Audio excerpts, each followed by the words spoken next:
magic in business like Disney. Join us as we hear from Disney cast members, influencers, and enthusiasts to uncover the secrets of what it takes behind the scenes to make Disney such a successful and well-loved brand. We will hear their journeys, inspirations, and have some good old-fashioned Disney fun along the way. So relax, pull up a chair, be our guest, and let's get down to Bippity Boppity Business. Hello, everyone. Happy Thursday. Welcome to another exciting episode of Bippity Boppity Business. I'm your host, Rita Risha, and today we're in for a treat with a truly remarkable guest. I'm thrilled to introduce Beatrice, the founder and brand strategist behind Badassery by Bee and the host of the Art of Branding podcast. In a moment, we're going to bring up Beatrice and dive all into the power of branding. But before we do, let's get to know her just a little bit. She practices what she preaches, and she puts her money where her mouth is with over 10 years of experience and armed with a business degree and a dash of really fun Aussie edginess. She's advised and molded companies on 2 continents, helping them reframe their branding strategies and smash those sales targets. She'll guide us through how to use iconic branding, and we'll learn a little bit about archetypes as well to transform our brand's identity. We'll explore practical steps to craft messages that resonate deeply with our audience and how to elevate our brands from generic to bold, ordinary to extraordinary. That's just what we want, right? But of course, we're going to do it with a fun bippity boppity twist. We'll discuss these archetypes and learn with some Disney examples, maybe even try to rebrand a character as an example as well. Let's see. But remember, most importantly, this is interactive. So if you have a comment or a question that you want us to see, please leave it in the chat below, and we'll make sure to highlight it on the screen and have our amazing expert answer your questions. So without further ado, hello, Beatrice. Welcome. Woo! Hey. Thanks so much for having me on. Yes, ma'am. How are you doing today? We're so excited, aren't we? So badass, of course. Let's go. Yes. So before we get into all the branding magic and the epicness, we're going to start easy. We're going to start with a fun, chill question. And it's going to be a simple Disney one. So if you could be any Disney character for a day, just to be one, who would you choose and why? Disney character. God, that is challenging. I know, because there's a lot. If it's easier, maybe you can pick a universe, but go for it. I'm gonna go just because like I'm in that vibe, and it fits totally, like, you know, with the rebel, the badass, right? Jack Sparrow, like his love of rum. I mean, I'm more of a tequila girl, but it was compromise. Listen, in the comments, we were talking a little bit on your page before. That's part of the reason why I found you and was referred to you by another fan of the show. But, you know, I'm seeing all these amazing posts that you make on your LinkedIn. You definitely have a voice, you have a brand, and the pop culture references are chef's kiss, amazing. But when you posted that, we kind of had a chit chat, and I talked to somebody and I mentioned that, yeah, Jack Sparrow is actually kind of a cool character if you think about it from a business perspective too, because pirates all look and act the same, and then this one guy just decided to be the pirate, the standout pirate, right? So when we talk about positioning and business differentiation, I think branding really plays a huge importance into that. Would you agree? Oh, definitely. I mean, it's not even just, you know, like, hey, this is the checkbox we need to get done as a business. It's not even just like simply the messaging or the voice, right? It's making sure that in every aspect of the business, you know, the operations, everywhere takes it on board and buys into it, right? Like it's not just something external. So, like, you know, we take Jack Sparrow, right? Even the whole, you know, the compass that doesn't work, right? But you know him just purely for that. Does it really not work? Or is it just like it's got a very specific it's like, Maybe direction. no, like I see what you're saying. His compass, does it really not work? Or does he actually have his compass in alignment? Like, does he actually know where he's going the whole time? So Right. let's help everyone listening today find their compass. And I think in going through some of the exercises and topics we'll discuss today, hopefully a brand listening can do that. So that we have some context into that, can you start by kind of diving in a bit more about just why branding as a whole is so crucial for businesses? So brand strategy. So branding is the visuals, right? To me, like branding is how your business, like the looks, right? Which is, it's only a very, very small part and of the overall brand strategy, right? It's a part of how your brand is perceived. So brand strategy is what directs that perception of the business, right? Like, do you want, because people regardless are going to make perceptions, they're going to make decisions about how they feel about your brand, even if you don't work on your brand strategy. But the idea is, if you work on it, you're actually taking control of that narrative. You're in charge of that Disney story, instead of, people just being like, toodaloo, like, let's have the godmother as like the race car driver, and then like just some random, like, this is the story, this is what we want you to follow along, and have the entire buy-in from like the team internally to externally, how your team's working with everyone, as well as the perception, have that all consistent.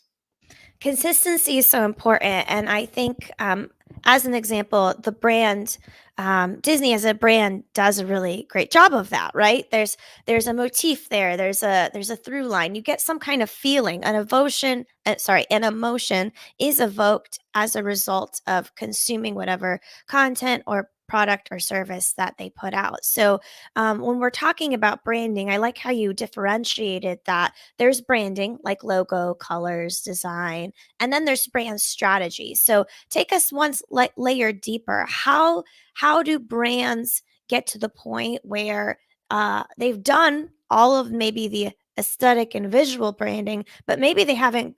How have they not gotten to the strategy part yet? How do you kind of go in and say, what's going on here?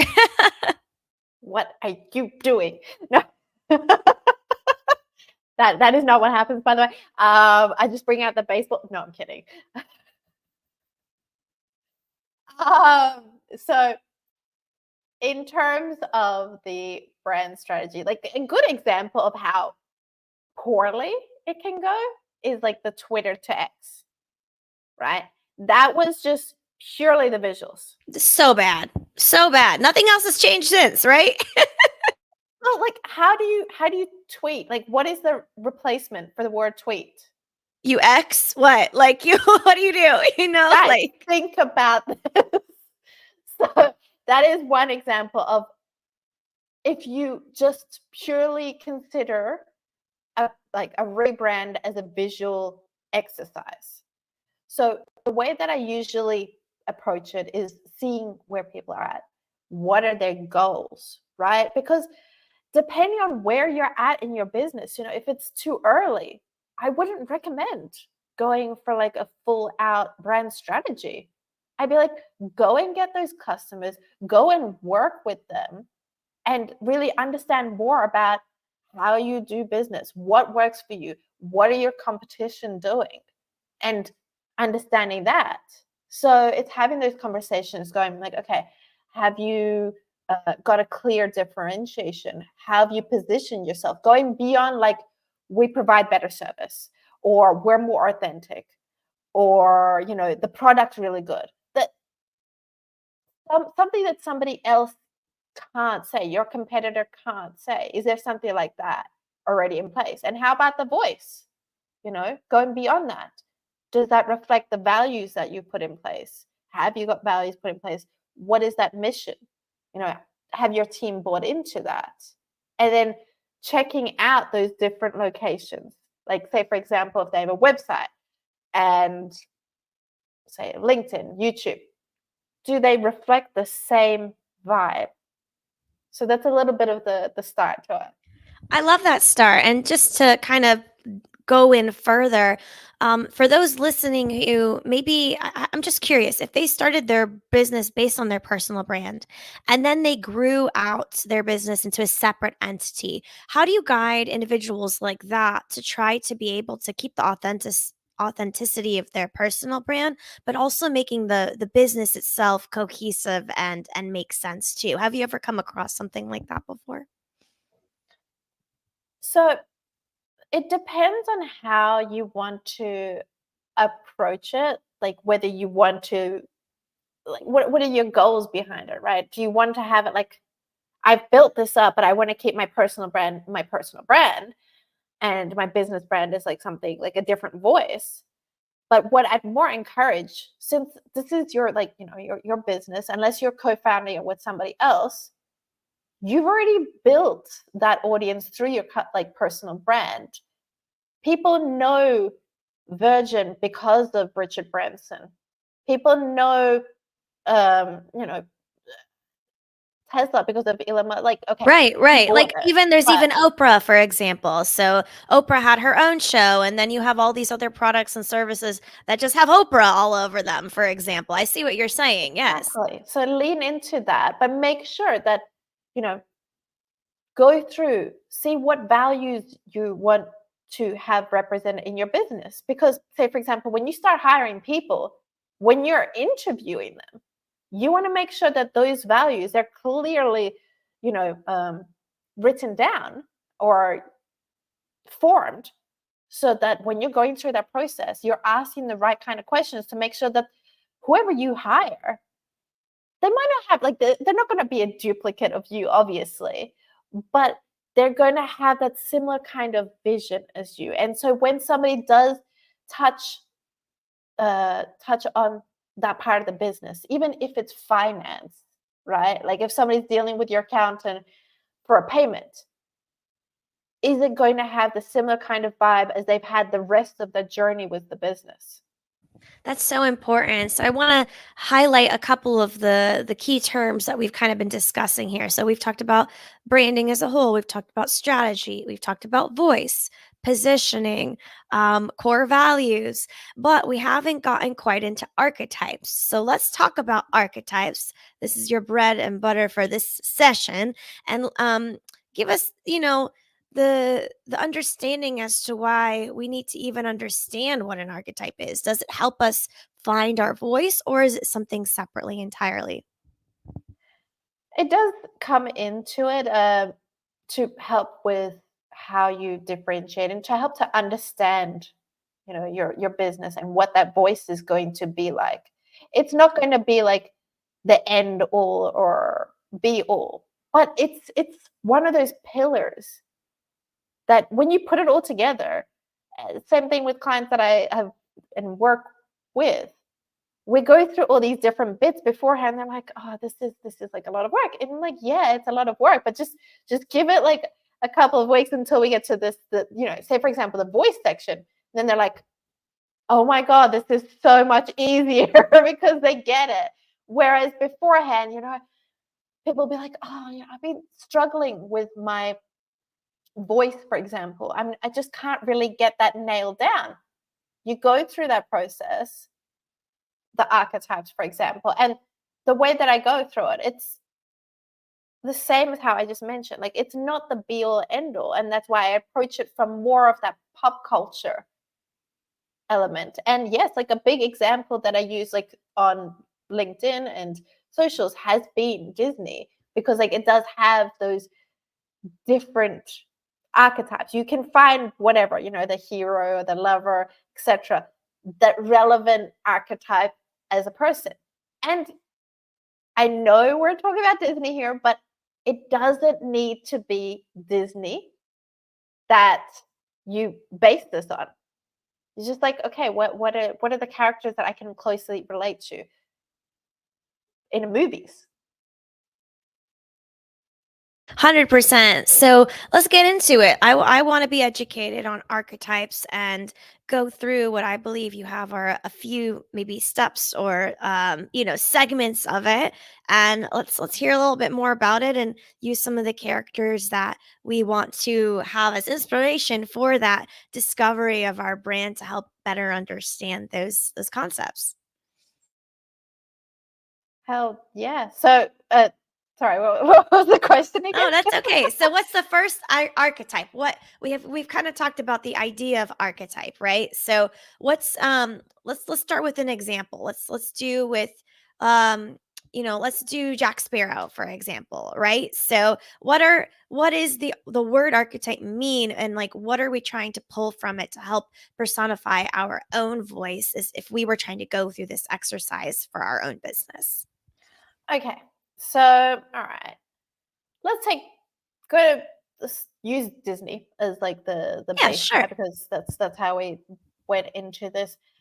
What I would go through is firstly have a look at the Disney characters and regardless of the wording, because the archetypes, it's well known. There's 12 official archetypes: innocent, the everyman, the hero, the caregiver, explorer, the rebel, the lover, creator, the jester, the sage, the magician, and the ruler. There we go. Okay. So without really focusing on those names, think of like characters that really resonate with you, right? That like, oh, you look at it and you're like, ah, you know, I can feel this element of the business is like this. Like, say for example, you mentioned with Jack Sparrow, right? So what about Jack Sparrow? What are the attributes that call to you, for example? It's not just necessarily him as a full character, right? There might be certain attributes like the way that he's uh, goes into things without uh, too much processes, right? Like he's like, let's do this, let's go. Like he's fluid. He's more of an adaptive, not non-structured type of individual. So if you were Exactly. that way in your business, that would be something that you may want to consider developing your product systems and social media marketing on. Yes? Exactly. So that's one element. So finding those attributes. And look, there might ideally you'd be looking at 2 to 3 characters. I wouldn't go more than that because then you just end up having a confused kind of voice. There's too many different voices, too many different things going on. So once you define those, you're like, okay, what are the attributes that resonate from that specific character? If they were dealing with your clients, how would they be dealing with your clients? What would that look like? What would a scenario like that look like? Right? So going through and like practicing that, it's almost like role play, right? Like, how would Jack Sparrow be dealing with a customer? Or what about those like attributes in a customer environment would stand out? Yeah, so Oh, I there just we wanted go. to bring up on the screen so everyone can see a little bit more what we're talking about here, which is, the detail of what Beatrice is talking about with this type of strategy. So, especially with this example here, that's really awesome, is you're Yeah. seeing that these themes are correlated with different brands and essences, right? So, like you were talking about a second ago, for example, lover, right? You said that was one of the brand archetypes. I Mm-hmm. love how when you get to those outer rims, there's actually a layer deeper than that, which is the underlying theme is intimacy, and then of course we get Victoria's Secret, right? So not Disney, but also very easy to understand. Like if I were to look at that brand walking by, I would understand those themes. I would understand that in their messaging, right? So if you are struggling, if to understand what your voice or your tone is. Beatrice, are you suggesting that this is just like a really nice exercise, a place to get started from to kind of really dive into it deeper, right? Absolutely. Like I said, before approaching these brand archetypes, so like these almost link you to like, okay, we need to have a very specific template, right? Like for me, the way that I approach things, there's no templates. There's like I don't do templates She's like, because we get into it. We don't do cookie cutter here, you know? like hell no. um, so this is almost like a template, right? That's why I suggest going with those characters, be it Disney. One of my clients, they don't like they're not much of a pop culture kind of person. Like they're like, oh, I like old westerns or like these kind of movies, and I'm like, okay, cool, that's fine. Like I don't. This is not something for me to know, but like from those old westerns, which characters stand out to you? Why do they stand out to you? What are those attributes? Because at the end of the day, when we get onto this, which I pop them through afterwards, we're building that out even further. Like, okay, so from the characters that you've chosen, now looking at this, say for example, the lover that we were just talking about, like there's this elements of sensualness, right? Like they might have used different words, but those words are more powerful and relatable to them, right? Rather than using a pre-existing word. And that's why I have that same approach for values as well, right? There's the values like, oh, we're authentic, we have authenticity, empathy, etc.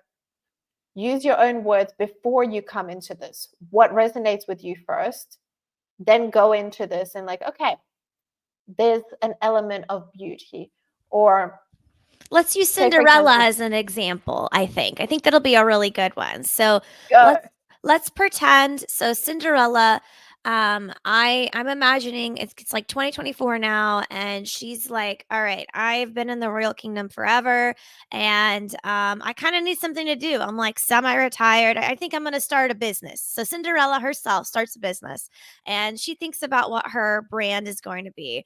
And she kind of thinks back a little bit with nostalgia and misses some of the cleaning that she used to do. She kind of, I don't know if you guys have ever been on TikTok or watched Clean Talk or anything, but there's a little bit of category of cleaning stuff on there. So she's scrolling and she's looking through, and she's like, I hated my stepmother and my stepsisters, but I kind of missed the cleaning part. It was really relaxing.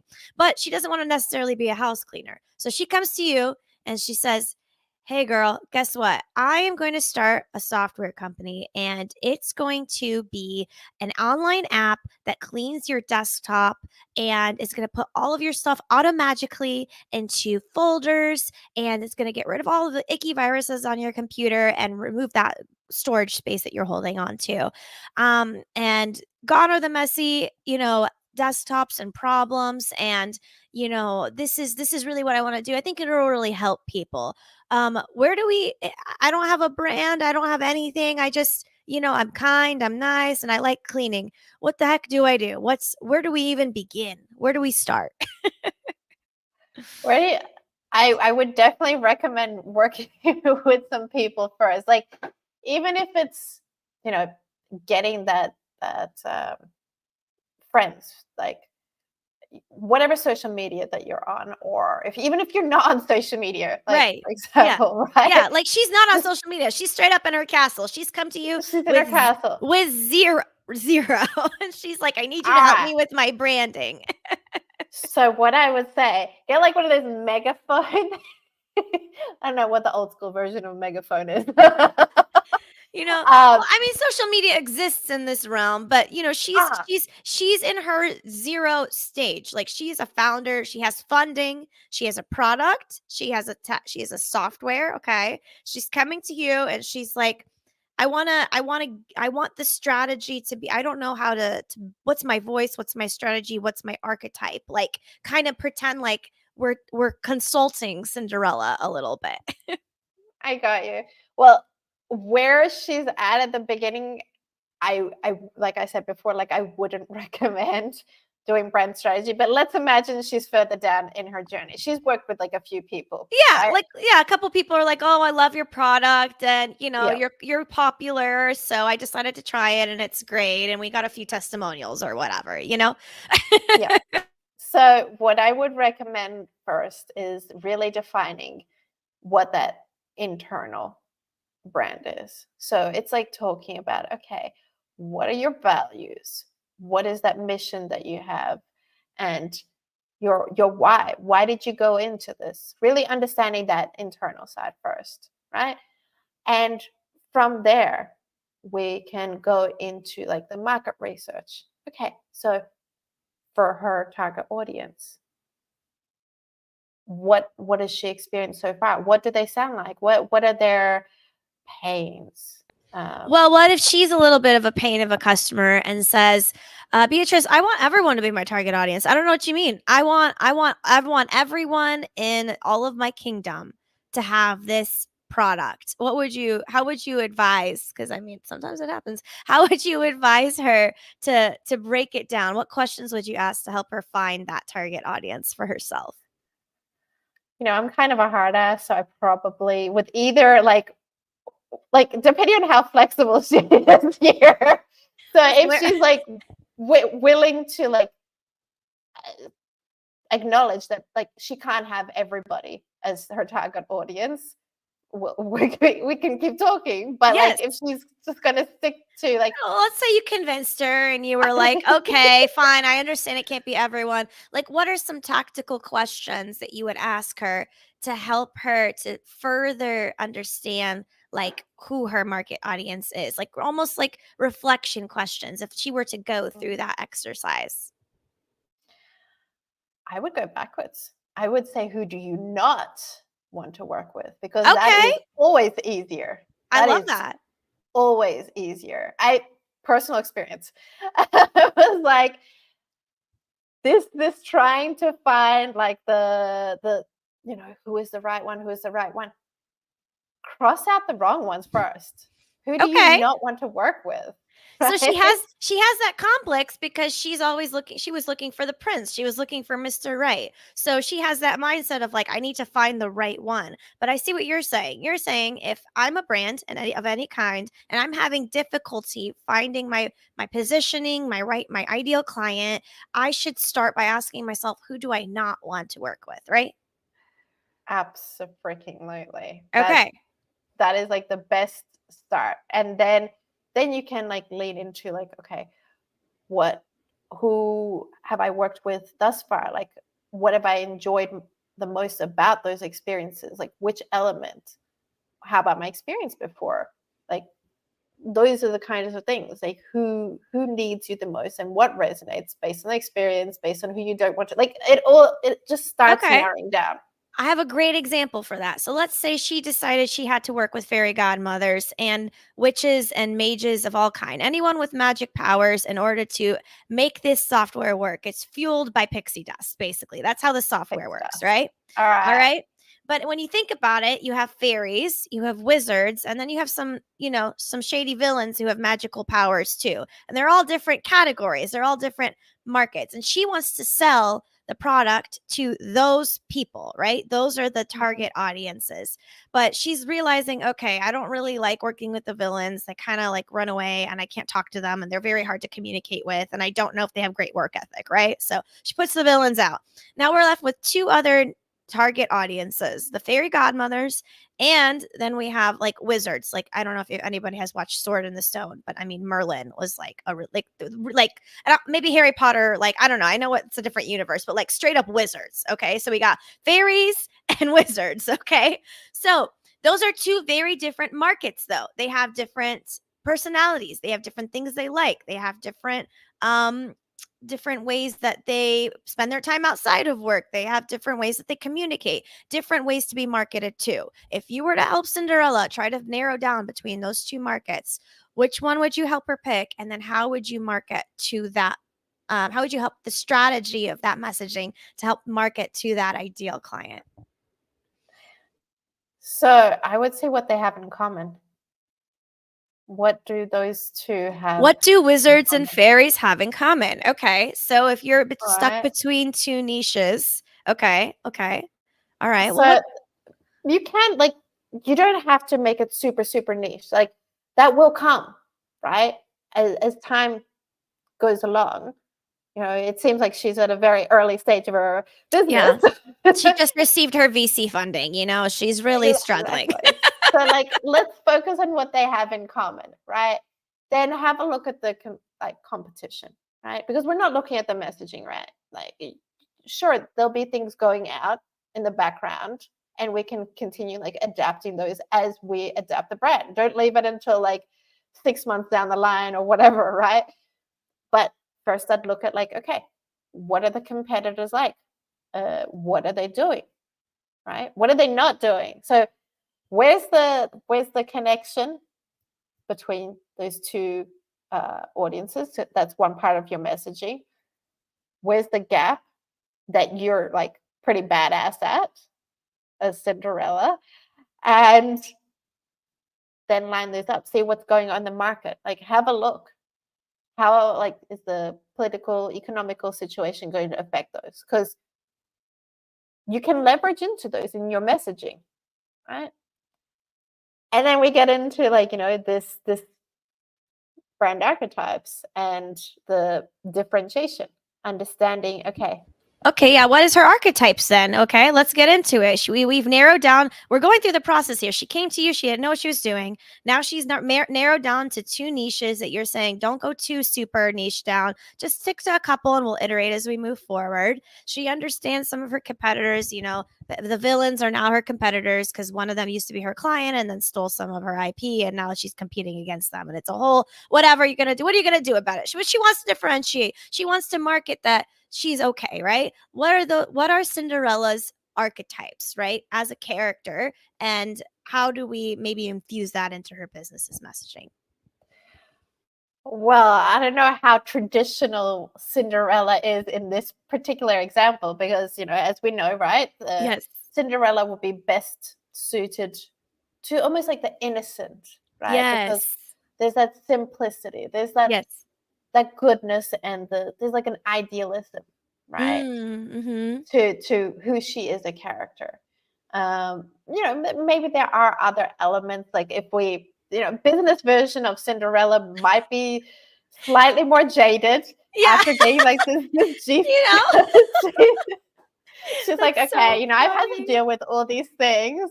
I've brought on like a little bit more of being relatable, right? Like to Relatability. I think relatability is a huge one because she has kind of like the rags to riches story, right? She was just yeah. like you in a house, like dealing with a bunch of stressful stuff. Then she became royalty later, right? So, okay, one of the words I'm hearing here is relatability. I do love simplicity.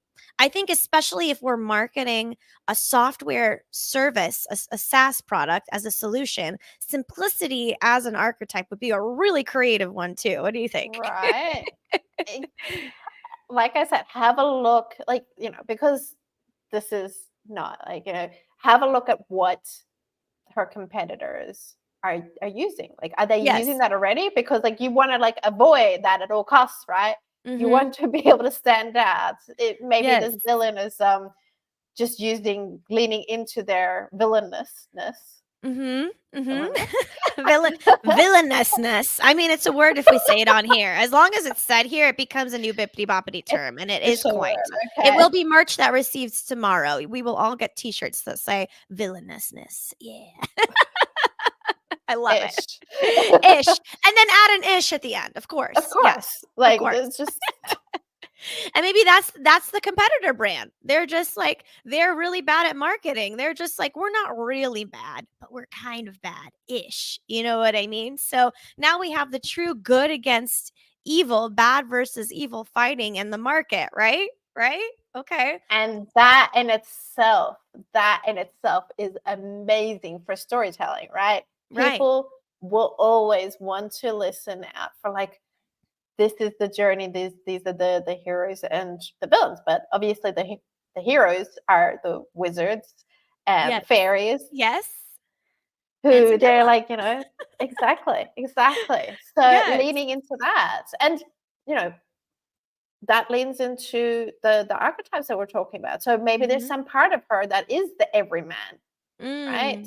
Mm. Mhm. That Mhm. relatability, while still, having a big chunk of her is like that goodness, Yes. that innocence that comes in. So like then she can balance that out in terms of what her differentiation might be, Yes. right? Yeah. So let's do another one that's real life. That's a brand, two brands that are massive that actually exist. And I'd love to know from your expertise outside looking in what you feel differentiates these two brands. They're very simple, and they're going to be Apple versus Windows. They are two products that are computer software, whatever the heck, we all know what Apple is. We all know what Windows is if you're a PC user or Mac user, right? And it's a Mm. similar, like, butting heads kind of a thing, but yet they are differentiated. They've done a good job of differentiating. They sell something kind of similar, but not really. What in your opinion is that difference? Like, kind of walk us through that as an example potentially. Well, Apple, they really focused on that creator side, right? They really were like, okay, Windows, they're like it's a basic like for everyone, like Right. um, can be easily used in business, etc. That that is already being taken. That it's already been well covered. So let's squint our eyes a little bit. Where is there the customer base that's not quite being taken? And that is the creatives. There's not one creative that I know. I mean, aside from myself, because I have an Android, probably one of the very few creatives that doesn't have an Apple. They don't have like an Apple product because they really understood that archetype and that like way of messaging what people will relate. So remember before we were talking about Cinderella's the two target audience, what do they have in common? So they focus on what those creatives have in common and just speak to them. Because anyone who doesn't fall into that, it'll be detracted. And that is a good thing. You have haters, that is a freaking good thing because it means your messaging is actually working, I right? That's so important to highlight. I don't wanna brush, that off. I think there are people that are worried to have haters. They are worried to have people that go, "Oh, I don't want to buy from your brand because I just don't like what you guys stand for." But if anyone has watched Hamilton, like, I'm a nerd, a theater kid nerd, there's a line where, in the play that says, "If you have nothing to, stand for, then what will you fall for?" Or something like that, right? So, it's such a really good. I'm such a nerd about this, girl, and I think it's similar to what you're saying here, right? Absolutely. Like your timing is beyond impeccable. So today, just dropped this podcast episode with Taylor Tedesco, and we were talking about morally gray characters, villains, and anti-heroes, and how to make those relatable, like how to implement and integrate those into business. And the idea is, right, morally gray is seen as a negative thing, but actually, and Taylor put this in a really great way, it's basically one consistent trait. They will stick to one message regardless of, it might be slightly wrong and it might be slightly right. Like it doesn't, that's not the point. They're going to stick to it. They're not going to Right. like They're not go gonna to different waver. things. And I think Exactly. something that you said too that was really important earlier that I want to highlight is the importance of understanding the market. And I think what the cool thing is if you're not sure how to understand what your brand's voice or messaging is, but there are other brands that are similar that kind of your target audience would also buy from. That's a really nice place to go too. So I just found this awesome explanation here. We were talking about Apple versus Microsoft earlier, right?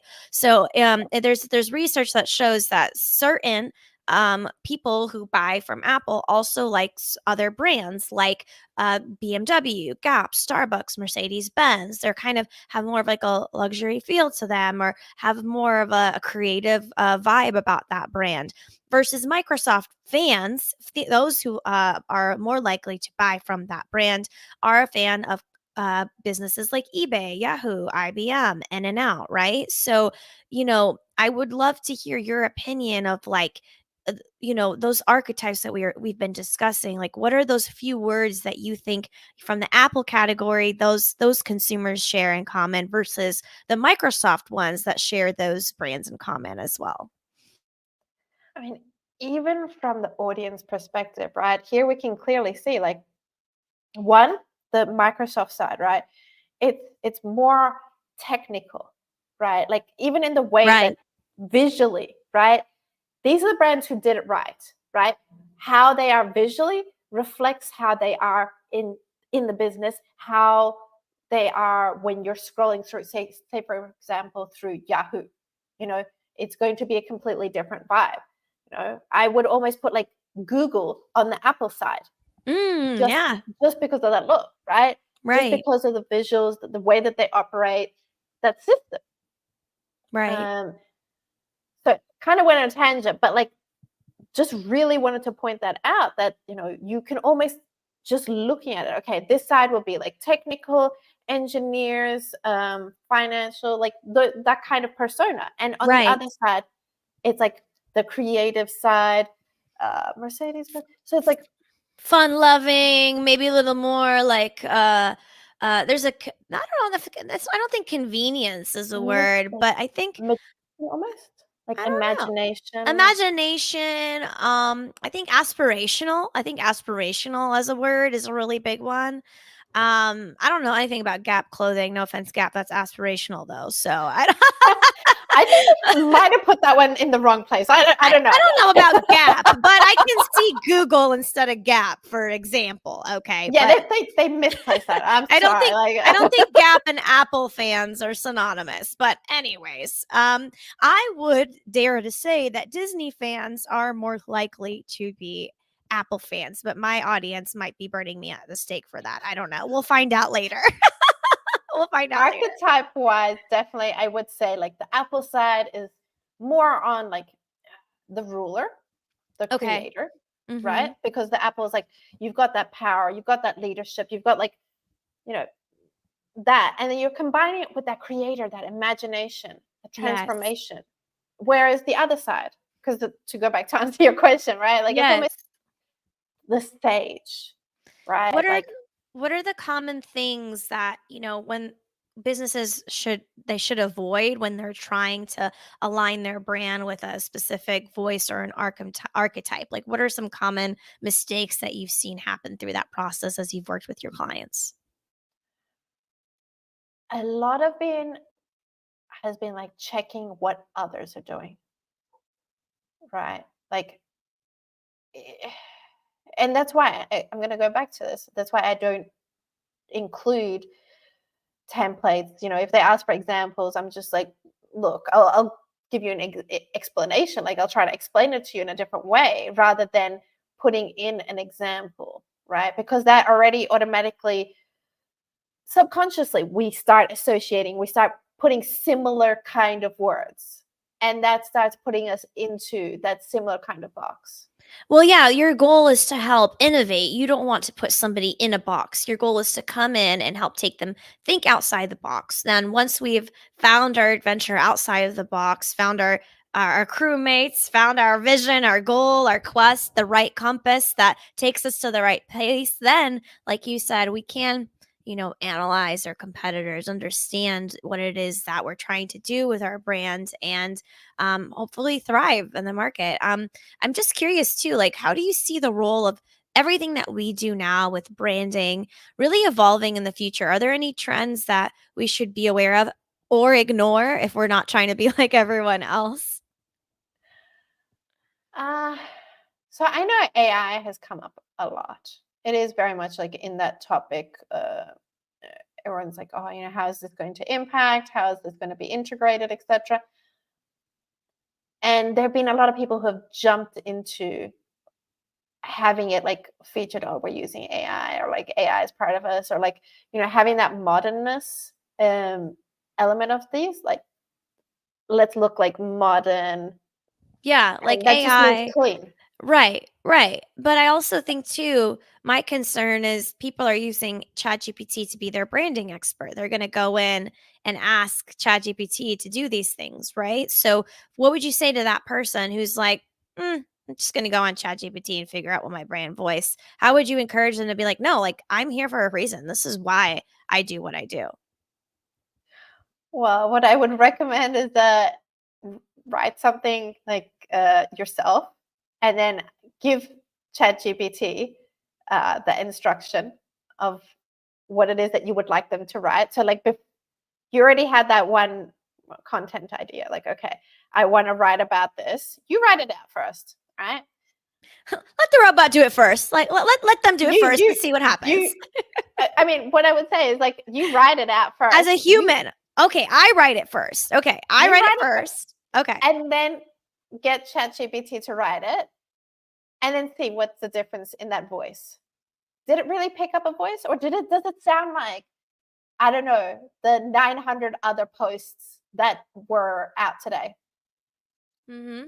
Yeah, and right? then go look at Beatrice's, popping off LinkedIn page and analytics, and then that'll speak for itself. So if yours if you're trying to figure out, "Oh, do I should I just have a should I just write it myself or should I just use ChatGPT?"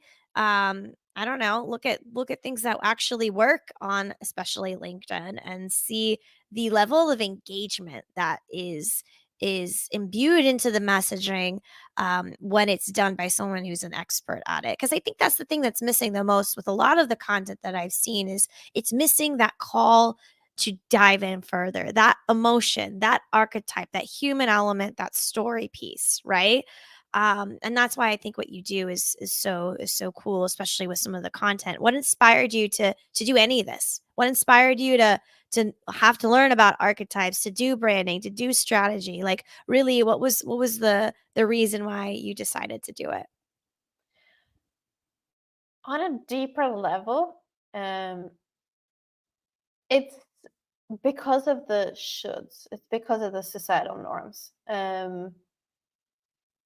I lost, like, my voice was like, hell. I remember before starting this business, I was like, I asked a friend, I was like, do I actually have a voice?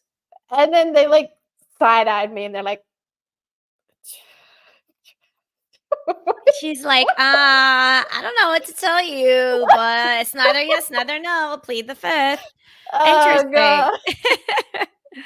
But to go back to explaining that, I think a lot of us, we've been put into this box of shoulds. Like, we're comparing to what others are doing and following on them because of these shoulds. We should uh, get married, have kids, 2.5 kids. We should have that, or we should get a job, stable, secure income, and then we can do our own thing.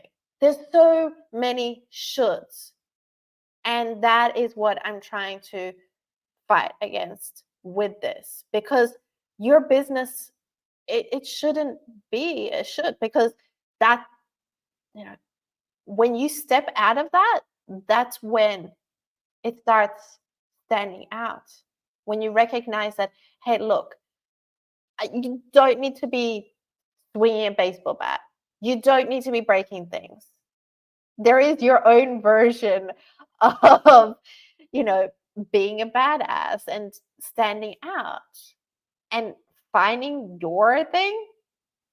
That that is that's freaking digitally magic to me.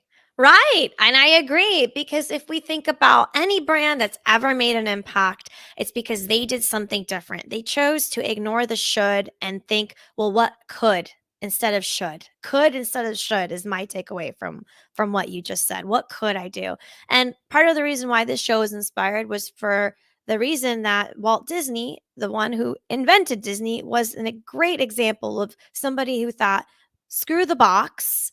What are we going to do something that's never been done before, and how are we going to authentically continue to do it, right? So as someone where I see you similar in that of like there's a box and you're just like, we don't need that on LinkedIn. We're going to do our own thing. And you're thriving in that way. That's why I wanted to bring you on. And I hope those listening felt a little bit of inspiration. I hope you enjoyed our hope you enjoyed our silly analogies, but also gained some value from it as well too.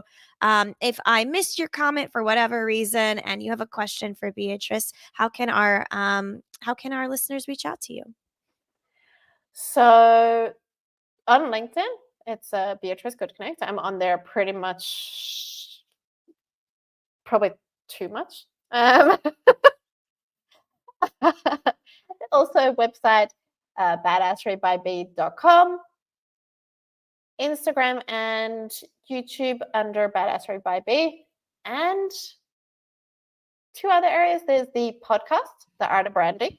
Yes, The Art of Branding. Shout out to that podcast. Hell yeah.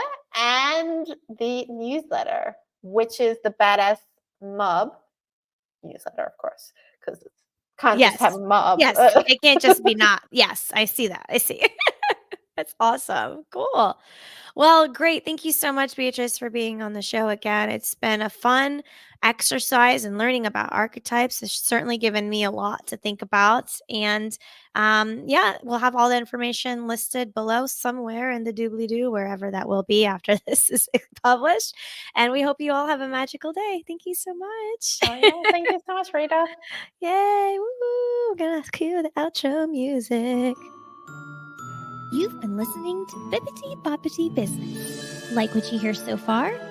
Leave us a review in Apple or listen to us anywhere you prefer listening to your podcast.